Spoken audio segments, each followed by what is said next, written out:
People often think history is just this static list of dates and names, maybe some big events thrown in. Right, like a timeline you memorize. Exactly. But if you actually spend time reading history, you know the truth is. Well, it's really a never-ending argument, isn't it? It really is. It's a process. Investigation, discovery, and yeah, sometimes some pretty intense disagreements. And our sources today make that crystal clear. History isn't just about, recording what happened. It's really about accessing our shared human story. Understanding ourselves, ultimately. But getting to that beautiful goal, that true, clear reflection of the past, that takes some serious discipline, some real methodology. Yeah, absolutely does. Okay, let's unpack this. So today's deep dive is really focusing on the core tools historians use, how they turn like dusty old documents into a story that grabs you. And we're hitting two huge pillars of that work. Right. First, causation, figuring out the why behind events, which sounds simple, but it's incredibly tough. Oh, definitely. And second, applying rigorous interpretation, which is all about how we look at the evidence we find without, letting our modern ideas mess up this story. That's the mission. Because look, once historians gather all the facts, the who, where, when that's just the start, that's the raw material. Right. The real work, the core job, is understanding those complex layers of why things happened, the causation, and then grappling with how we interpret it all. Because interpretation is always there. It's inevitable. And what's fascinating here is how often the arguments in history aren't really about the basic facts themselves. It's about the weight we give to different facts. Which ones matter most? Okay, so let's dive straight into that idea of weight, starting with causation. The why. Our material reminds us it applies everywhere. Yeah, from huge societal shifts that change, whole civilizations. Massive force. Right down to the small personal choices individual people make every single day. It all has causes. And the key thing our source emphasizes is ranking these causes. Exactly. Because not all causes are created equal, right? Some are immediate sparks, others are deeper currents. Historians often picture it like a pyramid. A pyramid, okay. Yeah, breaking down the forces into like 3 essential levels that all feed into the final event, the outcome. I really liked the thought exercise our source used here to make this tangible, like asking, why are you listening to this deep dive right now? It's a great way to see it. So the primary cause, that sits right at the top of the pyramid. It's the immediate spark. So for our listener, maybe my instructor told me to, or I just needed a quick summary for class. Right. Then you've got the secondary cause. That's one step removed, the forces driving that immediate choice. Okay, so that's maybe the bigger desire for success. Like, I want to do well in school so I can get a good job later. Exactly. That's a powerful driver. Yeah. And then, at the base of the pyramid, you have the tertiary cause. This is the big, broad context that makes the other two even possible. So the really big picture stuff. Yeah, the massive social factor, like our society fundamentally values education as the main path to, fulfillment, being part of the community, reaching your potential. So you need all 3 levels, the spark, the motivation behind it, and the whole societal backdrop, just to understand why someone hit play today. You really do, to get the full picture. And if we take that pyramid model and apply it to something huge, like, say, the U.S. getting into World War II in 1941, it shows why that ranking is so crucial and also so difficult. Oh, absolutely. The primary cause, the immediate spark.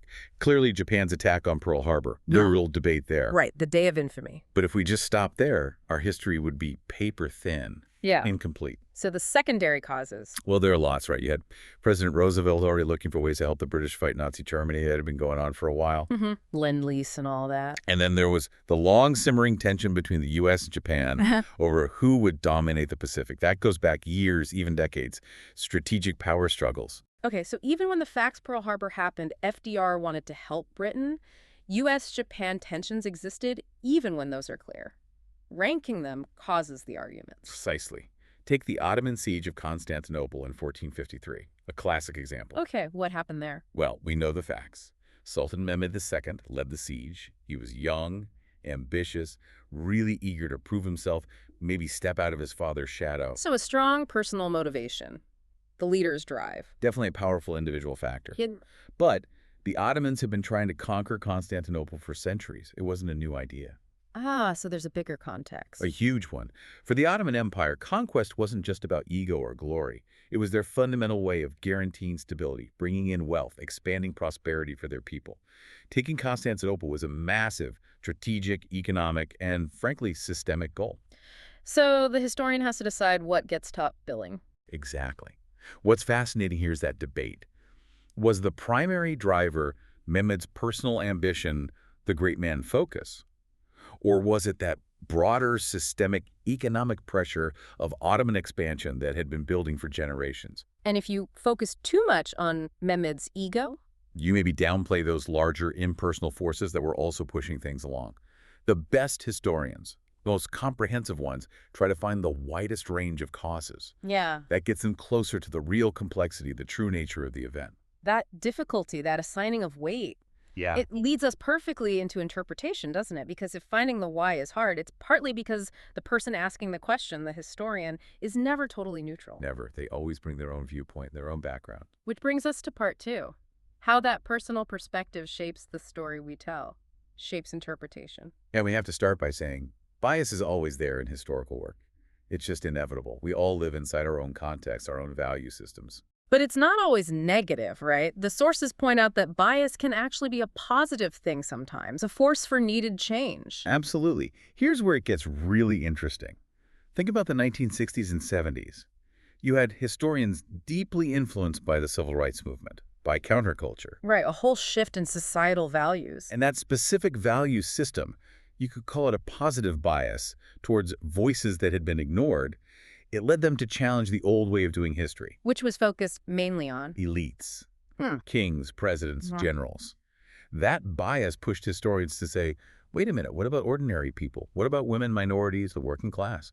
They started actively looking for new kinds of sources to understand those experiences. So that bias actually corrected a much older, more limiting bias. Precisely. It fundamentally revised how we tell history, making it much richer. Because for centuries before that, the default bias was towards what's often called the great man theory. Yes, Thomas Carlyle. The 19th century Scottish historian, yeah.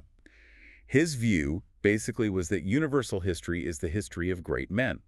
The whole study was centered on czars, sultans, kings, generals, war, and high politics. That was it. But even back then, people were pushing back, weren't they?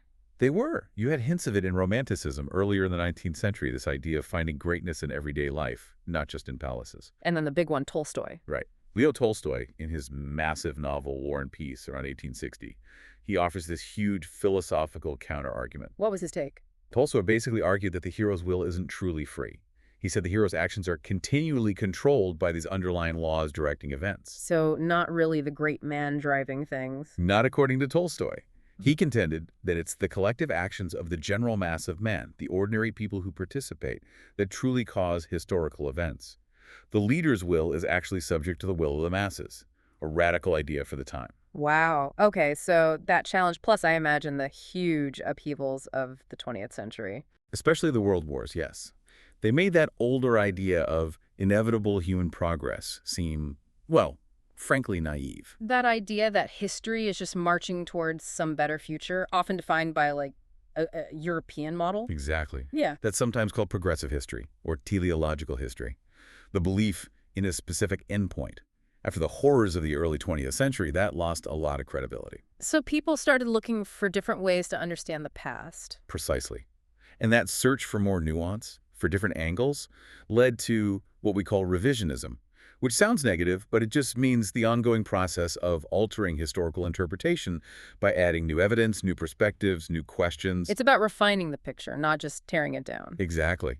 And this revisionism gave rise to the different interpretive schools, the different lenses that historians use today, much more sophisticated tools. Okay, let's talk about some of those lenses. The sources mention intellectual history. Right, that focuses on the big ideas, the philosophies that drive choices.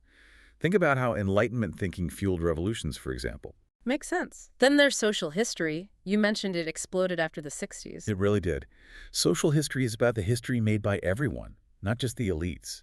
It forces historians to get creative with sources. How so? They have to hunt down things like church records, maybe court documents, even old wills or property records. Yeah.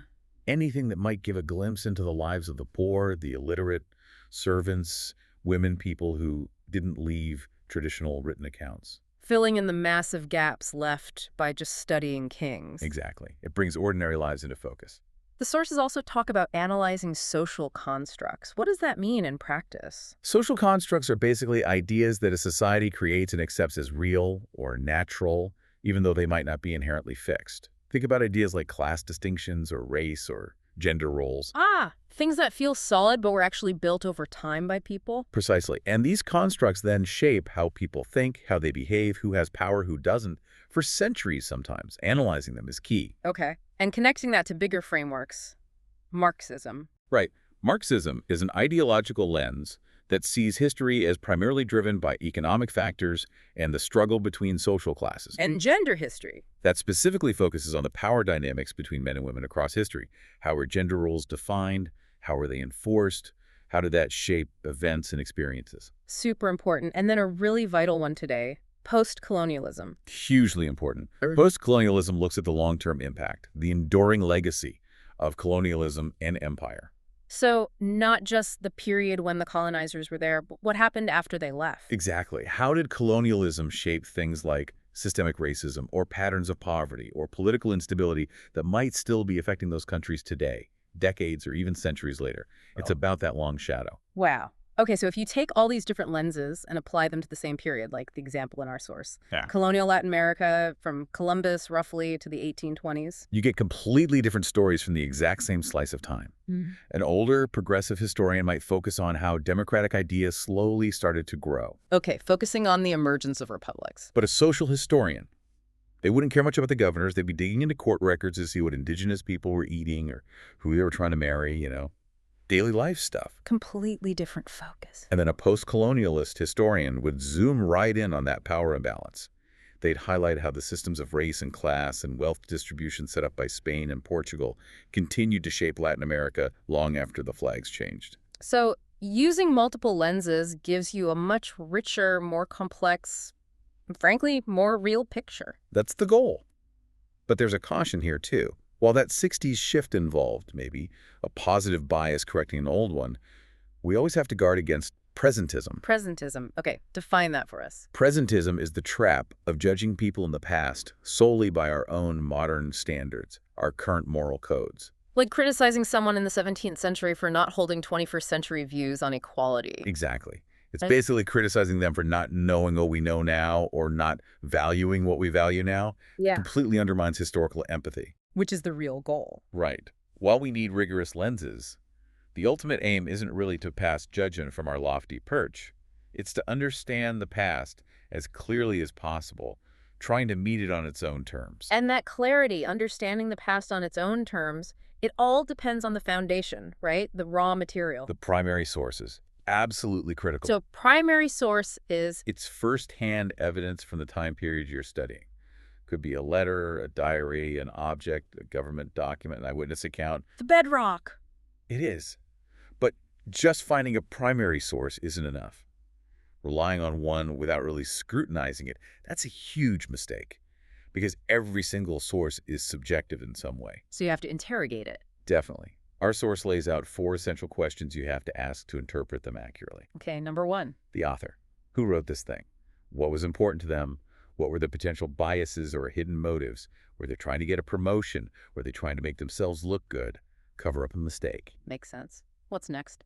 The audience. Who is this source for? Was it a private diary entry? A letter to a close friend? Or was it a formal report to a king? A speech for the public? Because who you're writing for totally changes what you say and how you say it. Completely. A letter to your mother is going to sound very different from a petition to the government. The audience shapes the narrative. Okay, 3rd question. Intent. Why was this written in the first place? Was the goal to give a purely factual account? Probably rare. Was it meant to persuade someone? To justify the author's own actions? Maybe to make someone else look bad? People rarely write history that makes them look bad, right? Really not. So you always have to ask, what was the purpose behind creating this record? And the 4th key question. Context. What was going on at the time this was created?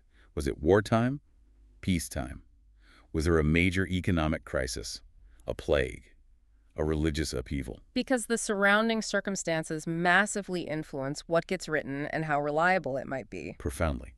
You can't understand a document fully without understanding the world it came from. And this level of scrutiny becomes absolutely non-negotiable when you have sources that directly contradict each other. Oh, yeah. Dueling narrative. The example of the Spanish conquest of the Aztec capital is just stark. You have two primary sources from the same time describing the same event, but telling wildly different stories. It's incredibly illustrative. On one side, you've got Hernan Cortés. He's writing a letter back to King Charles V of Spain in 1519. Okay, so author, Cortez, audience, Yeah. the king, intent. Intent is clearly self-promotion, justification, seeking rewards, land, titles, fortune. Ugh. He needs the conquest to look good, necessary, even welcomed. So what does he write? He claims the indigenous people were basically thrilled to become subjects of Spain, Huh. that they saw the Spanish as protectors against the supposedly tyrannical Aztecs. His rhetoric makes the whole thing sound easy, morally right, almost like a liberation. Okay, that's one side. What's the other? The other is an Aztec account of a specific event, the massacre in the Great Temple during a religious festival. Different author, obviously, different context. Completely different. The authors are the survivors, the vanquished. Their audience is likely their own community, posterity perhaps. Their intent is to record a horrific event, a violation. And their account. It describes the Spanish soldiers attacking unarmed people, dancers, singers during the sacred ceremony.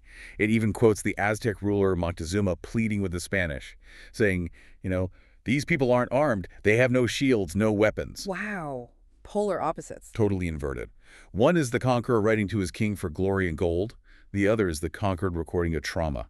A responsible historian cannot just take Cortés's word for it. But you can't just take the Aztec account as pure, unvarnished fact either, right? There's rhetoric there too. Shock, tragedy. Exactly. Both sources are valuable, but both are shaped by author, audience, intent, context. You have to use both, read them against each other, to try and piece together the complex, uncomfortable reality.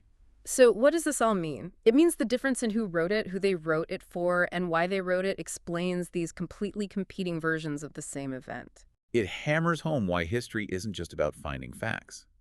It's about critically assessing the perspective, the spin, the rhetoric applied to those facts. You mentioned rhetoric. That's crucial too. Absolutely.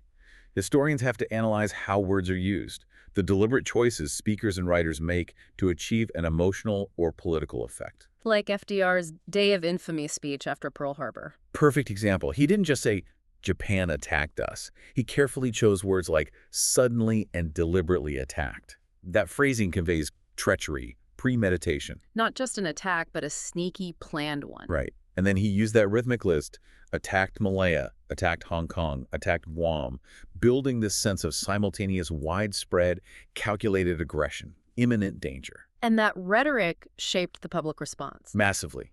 It unified the nation and created the resolve needed for war. The way he said it was as important as what he said. It's so clear then, history is definitely not a closed book. It's this constant investigation. Always ongoing. And it requires bringing all these pieces together, the different layers of causation, the often conflicting primary sources, the modern interpretive lenses we bring, all to try and achieve that historical empathy. That ability to meet the past on its own terms. Yeah. Setting aside our modern assumptions and judgments as much as possible. Because the danger, as you said, is just using one lens, sticking to one interpretation. That's the biggest danger. Or falling into that trap of presentism. The goal isn't to declare the past good or bad by today's standards. It's to understand it, to present it as clearly and comprehensively as we can. Think of it like an argument where the basic facts might be stable, but what those facts mean, their significance, is always up for debate and revision. And our sources make it clear this work is nowhere near done. There are still so many voices, so many experiences we're trying to recover. Countless voices. And every time we do, every time new research comes out, it forces us to sharpen that image of the past, refine our understanding, make the historical record that much more precise. So connecting this to the bigger picture, all the ongoing research now in fields like, say, LGBTQ+ studies or indigenous studies or the history of the global South. It's actively transforming what we thought we knew about so many periods. This constant process of revisionism, driven by new questions and new evidence, is absolutely vital. It keeps history alive and relevant. So a final thought for our listeners to mull over, building on that idea. If this work keeps going, this digging for new perspectives, what long-held historical belief, what accepted story do you think might be the next one to be completely revised or overturned by new evidence and new lenses? That's a great question to ponder. What cornerstone of history might look totally different in 50 years? Something to think about until our next deep dive.